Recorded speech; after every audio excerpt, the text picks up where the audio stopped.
Hotel டேஸ்ட்டில் சூப்பரான சுவையில் வெண்பொங்கல் ஹோட்டலில் செய்கிற மாதிரியே நம்மளும் வீட்டில் எப்படி செய்யறதுன்றதை நான் இந்த வீடியோவில் காமிச்சிருக்கேன். வாங்க இந்த வீடியோக்குள்ளே போகலாம். குக்கரில் ஒரு ஆழாக்களவுக்கு பச்சரிசி எடுத்திருக்கேன். அதே ஆழாக்கில் நான் பாசிப்பருப்பு எடுத்திருக்கேன். 3/4 பங்கு அளவுக்கு எடுத்திருக்கேன். நல்லா தண்ணி விட்டு வாஷ் பண்ணிக்கோங்க. எத்தனை தடவை வாஷ் பண்ணுவீங்களோ நீங்கள் அத்தனை தடவை வாஷ் பண்ணிக்கோங்க. நான் 3 டைம்ஸ் வாஷ் பண்ணியிருக்கேன்.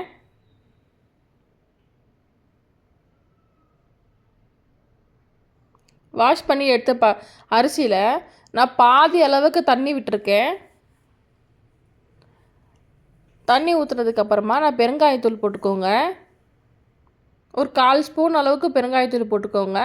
அதே மாதிரி 1/2 ஸ்பூன் அளவுக்கு ஜீரகம், 1/2 ஸ்பூன் அளவுக்கு இஞ்சி, தேவையான அளவு உப்பு சேர்த்துக்கோங்க. நான் 1 ஸ்பூன் அளவுக்கு உப்பு சேர்த்துருக்கேன்.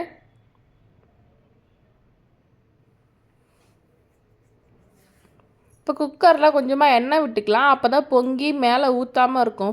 குக்கர் ஃபுல்லாக வடிஞ்சு ஊற்றாமல் இருக்கும். இப்போ குக்கரை மூடி வச்சுட்டு கேஸ் அடுப்பில் வச்சிடலாம். பாருங்கள், விசில் வரும்போது நம்ம எண்ணெய் விட்டதுனால பொங்கி கீழே ஊற்றாமல் மேலேயே இருக்குது. இப்போ பொங்கல் நல்லா விசில் அடங்கினதுக்கப்புறமா பொங்கல் சூப்பராக ரெடி ஆகிடுச்சு. பாருங்கள், எவ்வளோ குழன்னு சூப்பரான பொங்கல் ரெடி ஆகிடுச்சு.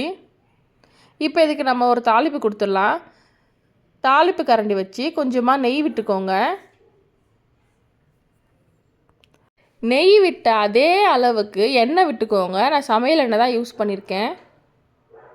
எண்ணெய் நல்லா காஞ்சதுக்கப்புறமா ஒரு கைப்பிடி அளவுக்கு முந்திரி பருப்பு போட்டுக்கோங்க. கொஞ்சமாக மிளகு போட்டுக்கோங்க. நீங்கள் மிளகு சாப்பிட மாட்டீங்கனாலும் கம்மி பண்ணி போட்டுக்கோங்க. அதே அளவுக்கு ஜீரகமும் போட்டுக்கோங்க. ஏன்னா ஜீரகம் நம்ம பொங்கலில் வேக வைக்கும் போது போட்டதுனால இதில் கம்மியாக போட்டிருக்கேன். இஞ்சி ஒரு துண்டு இஞ்சி துருவி எடுத்திருக்கேன். கொஞ்சமாக பெருங்காயத்தூள் போட்டுக்கோங்க. கருவேப்பிலை போட்டுக்கோங்க. நல்லா பொரிஞ்சதுக்கப்புறமா இந்த தாளிக்கிற ப்ராசஸ் எப்போவுமே நீங்கள் மீடியம் ஃப்ளேமில் வச்சு தான் பண்ணணும். ஃபுல் ஃப்ளேமில் வச்சு பண்ணிங்கன்னா தீஞ்சு போயிடும். பாருங்கள், பொங்கல் எவ்வளோ சூப்பராக குழன்னு அந்த தாளிப்பு கரண்டியில் ஒட்டாத அளவுக்கு வந்திருக்கு. இப்போ நல்லா கிளறி விட்டுக்கோங்க. இப்போ தண்ணி எதுவுமே நம்ம சேர்க்காமலே நமக்கு வேக வச்ச தண்ணியிலேயே அவ்வளோ சூப்பராக குழன்னு வந்திருக்கு. இப்போ நம்ம தட்டில் மாற்றிக்கலாம்.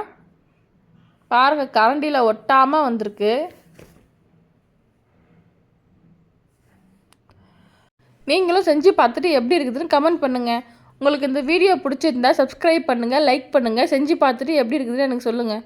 Thank you friends. பாய்.